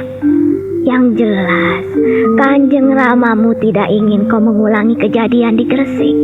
Kau sadar akan hal itu, anakku? Ini sangat terpaksa dan sangat memaksa hamba untuk melakukannya, Kanjeng Ibu. Hamba harus menghimpun seluruh raja Adipati, seluruh telatah Surabaya. hamba terpaksa menghimpun mereka. Setidak-tidaknya untuk menanggulangi banjir darah yang lebih besar. Terserah padamu, putraku. Kanjeng Ramamu telah cuci tangan dan pada hari ini pula Ramamu memanggil pamanmu, Panembahan di bukit. Kau sadar dan kau tahu artinya semua ini? Artinya Kanjeng Romo sudah tidak percaya pada saya. Dan paman barangkali yang akan menggantikan wewenang Kanjeng Romo sebagai Raja Ulama. Ya, kalau itu yang Kanjeng Romo inginkan, hamba tidak tahu apa-apa. Hamba hanya ingin membela tanah tumpah darah dari ancaman pedang orang-orang Mataram.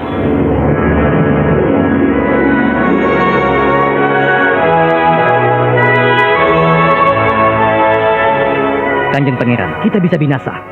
Puluhan ribu prajurit Mataram menuju kemari. Bagaimana? Aku harus pergi ke Pasuruan. Aku harus melihat sendiri apa yang dilakukan anak Mas Rangsang kepadaku. Kalau dia tega menyembelihku, apa boleh buat? Aku harus menghadapinya. Semua yang sudah berhimpun, beritahu agar bersiaga penuh di sini. Hamba Kanjeng Pangeran. Tapi lebih baik hamba yang menghadapi mereka. Kanjeng Pangeran jangan pergi. Tidak, Bagaskoro. Hari ini aku pergi ke Pasuruan. Aku ingin menghadapi sendiri orang-orang Mataram. Apa yang dilakukan mereka terhadap orang-orangku? Hamba tidak bisa menahan Kanjeng Pangeran. Kalau Kanjeng Pangeran berkeras hati, Purbowaseso hamba serahkan ke tangan Kanjeng Pangeran.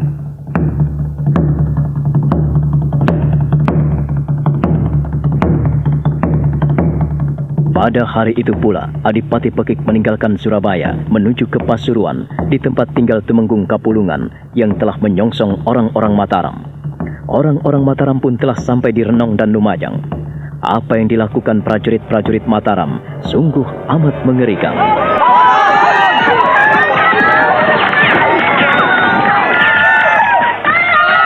Dengarkan!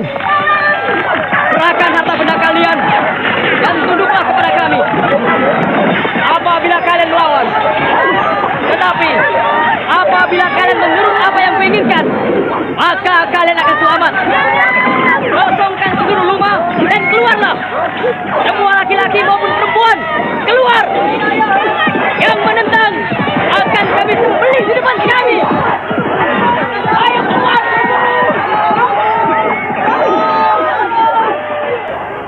Adik Kapulungan, Hamba Kanjeng Tumenggung.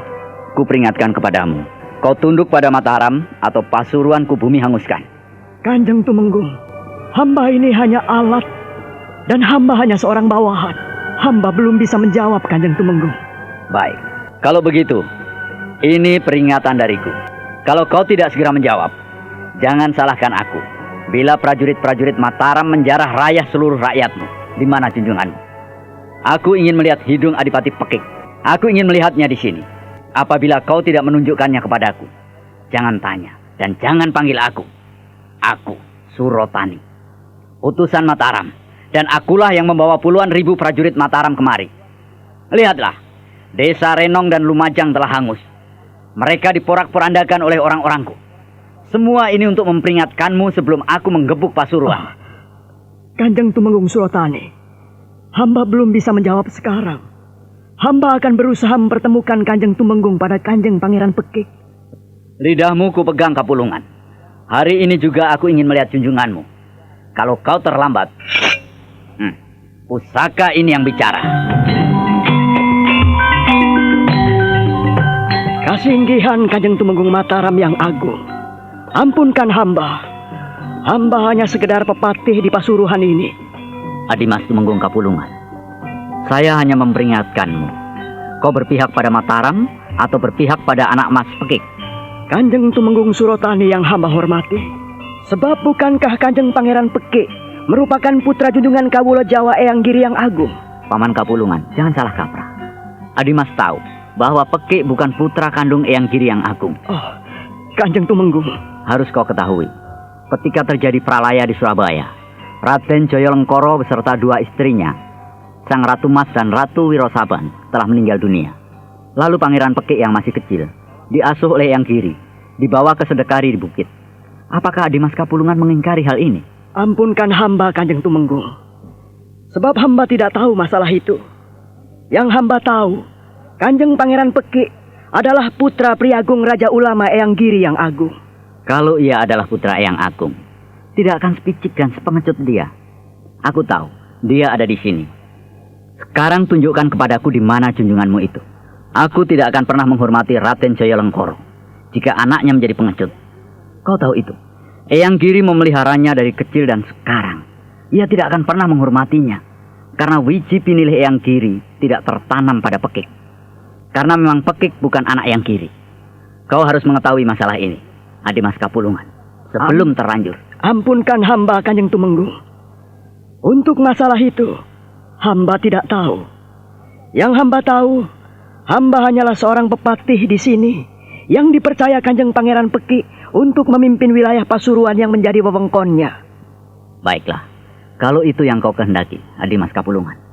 Aku tidak bisa banyak bicara lagi. Selamat tinggal. Dan aku akan melanjutkan memperingatkan yang lain. Kalau kau masih mendengarkan aku, kau selamat. Tetapi apabila kau tidak mendengarkan Paduka Sultan Agung Senopati Engalogo Ngadurahman, ya, moso porong kamu. Aku tidak tahu apa-apa. Assalamualaikum. Waalaikumsalam.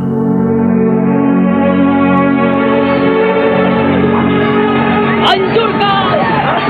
Semuanya! Jangan ada yang tersisa! Jangan biarkan para pemuda dan lelaki melawan kita! Siapa yang melawan? Ceburkan mereka ke dalam api!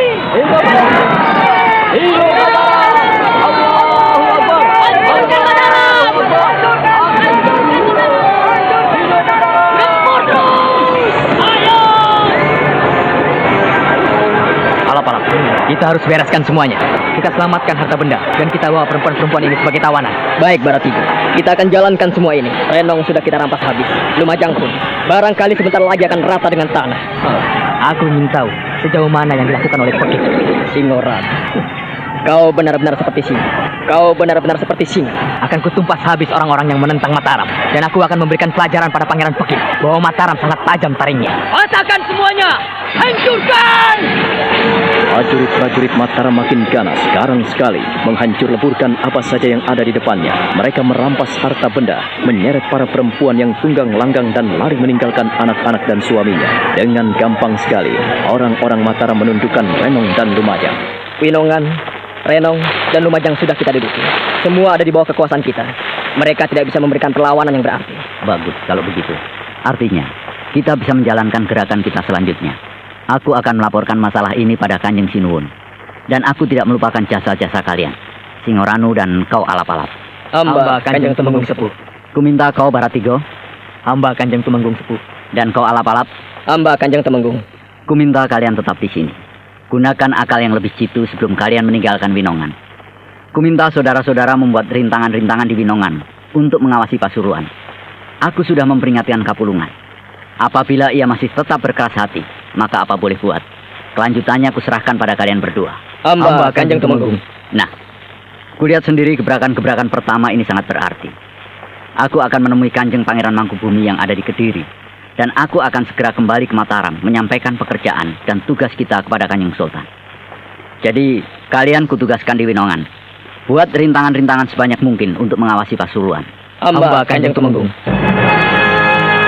Demikianlah, setelah Tumenggung Surotani menundukkan Renong dan Lumajang serta mengancam Adipati Kapulungan, maka ia segera kembali ke Mataram diiringi 20 prajurit pengawalnya. Sementara itu, Pangeran Pekik yang bersembunyi di wisma pribadi Tumenggung Kapulungan nampak kebingungan. Ia menanti dengan awas-awas cemas. Kanjeng Pangeran, hamba mohon Kanjeng Pangeran meninggalkan Pasuruan. Tinggalkan kota ini. Dan lebih baik Kanjeng Pangeran kembali ke Surabaya. Tinggallah di istana Sedekari bersama Eyang Giri. Maka Kanjeng Pangeran akan aman dan selamat. Hambalah yang akan menghadapi orang-orang Mataram. Tapi Paman, aku tidak enak. Aku tidak enak pada Eyang Giri. Kanjeng Romo tidak suka aku bertindak sebagai pengecut. Kanjeng Pangeran, sudahlah. Jangan merasa tidak enak. Ini demi keselamatan Kanjeng Pangeran. Kalau Kanjeng Pangeran tidak ada, lalu siapa nanti yang menggantikan Eyang Giri apabila beliau sudah tidak ada? Saat ini beliau juga lagi sakit-sakitan. Nah, kalau Kanjeng Pangeran juga nekat dan turun ke medan laga, lalu apa jadinya? Tapi nampaknya Winongan telah dikepung. Renong dan Lumajang juga diratakan dengan tanah. Dan aku lihat Pangeran Mangkubumi memimpin pasukan Mataram melalui Kediri. Nah, ini artinya Surabaya benar-benar akan dikepung. Kanjeng Pangeran jangan cemas. Hamba yang akan menghadapi orang-orang Mataram. Percayakan semua itu pada hamba. Tapi bagaimana tanggapan Kanjeng Romo? Kanjeng Romo telah tahu kalau aku mengumpulkan orang-orang Jawa Timur. Ya, Kanjeng Pangeran. Besok pagi hamba tidak bisa berhimpun di Surabaya. Hamba akan mengawasi orang-orang Mataram yang ada di sekitar sini. Mereka juga mengancam hamba. Kalau hamba tidak tunduk pada Mataram, maka hamba akan dicincang.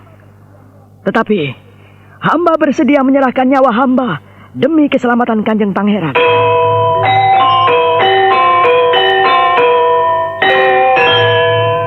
Paman Kapulungan, aku jadi tidak enak hati pada paman. Sudah menjadi tugas dan kewajiban hamba, abdi Kanjeng Pangeran, untuk menyelesaikan masalah Kanjeng Pangeran. Jika saat ini Kanjeng Pangeran menghadapi permasalahan, maka hamba ada di depan Kanjeng Pangeran untuk menghadapi musuh-musuh Kanjeng Pangeran. Percayakanlah semuanya pada hamba. Baiklah paman, aku percaya padamu. Aku akan kembali ke Surabaya, dan aku akan menjaga istana sebaik-baiknya. Mudah-mudahan orang-orang Mataram tidak mengejarku. Kanjeng Pangeran, hamba punya jalan tikus yang bisa Kanjeng Pangeran pergunakan untuk berlari. Percayalah, hamba telah menyediakan beberapa ekor kuda di ujung lorong kadipaten ini. Dan Kanjeng Pangeran bisa kembali dengan selamat. Segeralah kembali ke Surabaya, sebab sebentar lagi raja-raja di bawah wewenang Surabaya akan berhimpun dan Kanjeng Pangeran dibutuhkan di sana. Lekaslah. Tanpa pikir panjang lagi, maka Pangeran Pekik meninggalkan Pasuruan.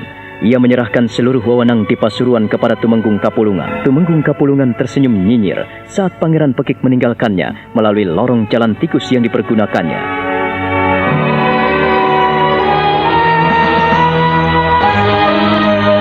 Nah, bagaimana kisah selanjutnya? Saudara pendengar, silakan menunggu seri berikutnya dalam serial Wahyu Astabrata ini. Sampai jumpa.